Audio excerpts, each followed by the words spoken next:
បាទសូមជម្រាបសួរបាទដល់ពុកម៉ែបងប្អូននិងប្រិយមិត្តទាំងអស់បាទទាំងក្នុងនិងក្រៅប្រទេសបាទថ្ងៃនេះខ្ញុំបាទសំណាញ់ពិសីបាទមានរបស់ថ្មីចង់ចែកជូនដល់ពុកម៉ែបងប្អូនយើងបានទស្សនាតាក់ទងទៅនឹងបាទខ្នាតជ្រូកពីរគ្រាប់បាទដែលទើបតែចាក់ខ្សែហើយគឺដូចជាបាទជ័ររស័យបាទហ្នឹងហើយអញ្ចឹងខ្ញុំចង់រៀបរាប់ខ្លះតាក់ទងទៅនឹងជ័ររស័យហ្នឹងហើយជ័ររស័យពុកម៉ែបងប្អូនខ្លះគឺគាត់អត់ដែលបានឃើញឬក៏អត់ដែលបានស្គាល់ទេឬតែគេនិយាយអញ្ចឹងណាហ្នឹងហើយអញ្ចឹងជ័រអាស័យវាមានប្រភេទជាក្រហមប៉ះណាទៅរៀងលឿងប៉ះណាទៅវាសអញ្ចឹងវាសបែបកបោអញ្ចឹងហ្នឹងហើយបាទហើយជ័រអាស័យវាមានក្រៅបំពង់អាស័យក៏ដូចជាក្នុងបំពង់អាស័យហ្នឹងហើយហើយចំណុចហ្នឹងគឺយើងអាចមើលស្រួលទេពុកម៉ែបងប្អូនបាទតាក់ទងទៅនឹងរបស់ខាងក្រៅរបស់ខាងក្នុងអញ្ចឹងណាបាទបើដូចនេះគឺជារបស់ខាងក្រៅហ្នឹងហើយធម្មតាដើមអាស័យតែកាលណាវាមានជ័រវានៅខាងក្រៅគឺអាជ័រហ្នឹងវានៅទុំចេះនៅទុំចេះអញ្ចឹងតែកាលណានៅទុំបាទតែកាលណានៅទុំនៅក្រៅសាច់អាស័យបាទគឺត្រង់កន្លែងទៅនេះវាក្លុកហើយអាឡងដូចដើមអាស័យអញ្ចឹងបាទអាឡងដូចដើមអាស័យអញ្ចឹងអត់មានតាក់ក្លាយទេគឺអាឡងអញ្ចឹងហ្នឹងហើយតែបើសិនជាវានៅក្នុងកំពង់អាស័យវាអត់ក្លុកអញ្ចឹងទេគឺបែបមូលបាទបែបមូលហើយវាមានកាឡាសាច់អាស័យពីខាងក្នុងបាទហើយអាឡងដូចគ្នាអញ្ចឹងទៅបាទអាហ្នឹងចំណុចមើលខាងក្នុងខាងក្រៅហ្នឹងដូចផ្ទះដង្ហឹងអញ្ចឹងហ្នឹងហើយខាងក្នុងខាងក្រៅគឺស្តៀងគ្នាអាចមើលអញ្ចឹងដែរណាហ្នឹងហើយក៏ប៉ុន្តែអ្វីដែលជាក់ឲ្យប្រកបហ្នឹងគឺជ័រអាស័យបាទជ័រអាស័យគឺអញ្ចឹងអានេះជ័រអាស័យអញ្ចឹងជ័រអាស័យគឺជារបស់មួយដែលចាស់ពីដើមគាត់យកទៅប្រើប្រាស់ការដើរព្រៃបាទដៀមនៅក្នុងមាត់បំបត្តិការស្រែកទឹកបំបត្តិការឃ្លាននឹងឲ្យការពារគ្រោះភ័យខ្មោចអំពើនឹងឲ្យដែលនៅក្នុងព្រៃឬក៏ច្រាបព្រៃឬក៏អមនុស្សដែលនៅក្នុងព្រៃ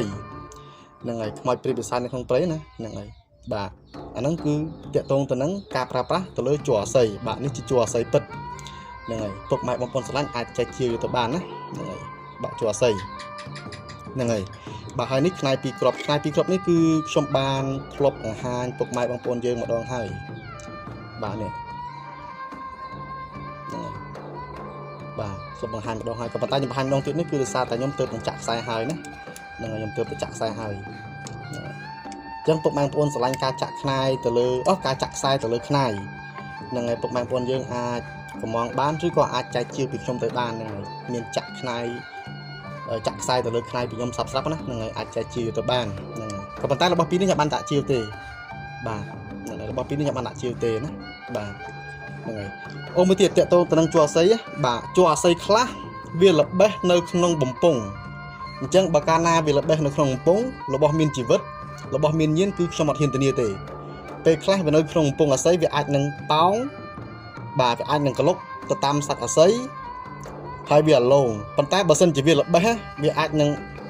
ដុះឬក៏កាត់ឡើងទៅតាមបែបបឋមធម្មជាតិរបស់វាហ្នឹងហើយអាហ្នឹងបើសិនជាវាអាលេះបងប្អូនបាទហ្នឹងហើយអញ្ចឹងរូបរាងរបស់វាប្រែប្រួលតាមធម្មជាតិខ្ញុំអាចកំណត់បានទេខ្ញុំអាចបញ្ជាក់បានទេប៉ុន្តែអ្វីដែលយើងយកបានដោយធម្មជាតិយកបានដោយផ្ទាល់ដៃដោយអត់មានការអាលេះគឺវាបែបនេះបាទគឺបែបនេះអាហ្នឹងនៅខាងក្រៅបើក្នុងកំពង់ដូចខ្ញុំនិយាយមុនអញ្ចឹងវាអាចនឹងតោងហើយរលោងទៅតាមសាច់អាស័យហ្នឹងហើយបើសិនជាវានៅក្រៅវាក្លុកដូចវានៅទុំនៅដើមអញ្ចឹងវាក្លុកទៅតាមសាច់រូបរាងទៅតាមដើមអាស័យអញ្ចឹងបាទហើយរលោងអញ្ចឹងណាហ្នឹងហើយមួយទៀតពុកម៉ែបងប្អូនបាទទាក់ទងទៅនឹងរបស់ឲ្យខ្ញុំមើលតាមឆាតខ្ញុំអាចមើលបានក៏ប៉ុន្តែខ្ញុំអត់ធានាថាខ្ញុំអាចនិយាយត្រូវទេណាហ្នឹងហើយពេលខ្លះខ្ញុំអាចនិយាយខុសពេលខ្លះខ្ញុំអាចនិយាយត្រូវពេលខ្លះខ្ញុំរវល់ហើយឬក៏ខ្ញុំឆ្លៀតពេលទៅមើលអីហើយនិយាយទៅគឺពេលខ្លះខ្ញុំអាចមើលបានពេលខ្លះខ្ញុំអាចមើលបានទេបាទពីព្រោះមើលតាមទូរស័ព្ទព្រោះខ្ញុំធ្លាប់មានប្រវត្តិប្រហែលខ្ញុំធ្លាប់មានប្រវត្តិហ្នឹងហើយដោយសារតែការមើលរបស់តាមទូរស័ព្ទមួយផ្លេតមកប្រតិចភ្នែកដែលខ្ញុំកំពុងតែលេងហ្គេមលេងអីចឹងណាហ្នឹងហើយខ្ញុំឆ្លើយខុសតែមួយម៉ាត់ទេណាពុកម៉ែបងប្អូនបាទខ្ញុំឆ្លើយខុសតែមួយម៉ាត់ទេបាទហើយរបស់អស់ហ្នឹងរបស់ខ្ញុំទៀតខ្ញុំឆ្លើយខុសតែមួយម៉ាត់ទេបាទគឺទៅជាមានកំហុសធ្ងន់ធ្ងរបាទទៅជាមានកំហុសធ្ងន់ធ្ងរដំបូងឡើយខ្ញុំស្មានថាបងប្រុសគាត់បាយអ៊ូពីអ្នកណាមកអញ្ចឹងណាបាយអ៊ូពីអ្នកណាមកអញ្ចឹងណាខ្ញុំខ្លាចគាត់ចាញ់បោកគេប៉ុន្តែអាហ្នឹងរបស់ខ្ញុំទេប៉ុន្តែគាត់ជឿពីខ្ញុំច្រើនណាហ្នឹងហើយគាត់ដាក់មកកតោមកខ្ញុំមើលមកអានេះខ្ញុំនិយាយហ្នឹងខ្ញុំមិនមែនតែប្រហាគាត់ទេបាទគឺខ្ញុំសោកស្ដាយខ្លួនឯងដែលខ្ញុំអត់មើលឲ្យច្បាស់ហើយចាំខ្ញុំឆ្លើយហ្នឹងហើយការនោះខ្ញុំបញ្ជាក់មិនអញ្ចឹងបាទនិយាយលាក់បាំងទេគឺមកពីខ្ញុំរវល់លេងហ្គេមដល់ពេលអញ្ចឹងទៅបើកមើលរូបភាពទៅបើកមើលឃើញរូបភាពហើយលេងឆ្លើយយកតែម្ដងបើអត់បណ្ឌិតមើលច្បាស់លាស់ណាហ្នឹងអត់បណ្ឌិតមើលច្បាស់លាស់ហ្នឹងគិតតែម្យ៉ាងទេខ្លាចគាត់ chiêu bạc bỏ kê khổ khai quật vài u bỏ kê vài u bỏ kê tới khai quật ở lùi trái nó tránh bao kê nó ta có năng bỏ nhom sọ là quật thả bỏ nhóm bên ấy nhom su mơปุ๊บ ô bỏ nhom mền là bên trắng nhom trong dây mạch ai cất vô mà vẫn có cất mình chưa đấy anh ấy vì có chia cầm hộp bao nhom đây mình chừng hộp bao để chia cầm hộp bao nhom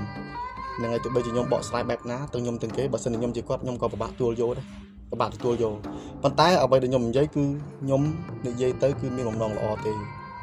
để dây tới cứ đòi phép smart trăng để dây tới cứ đòi bông nòng lọ thì có bàn tay ở bây giờ chia cầm hộp bao nhom cứ mình ăn tổ lọc cày vừa nhom slide cày năng tập biết xong đây bao nhom mà mắt thì bạn vừa ao nhom bay bạn mình chết ná này có bàn tay mình bên nhom miếng lòng nòng ngã cọ từ lưỡi quát thì chẳng là nhom miếng lòng nòng lọ năng smart trăng từ lưỡi quát thì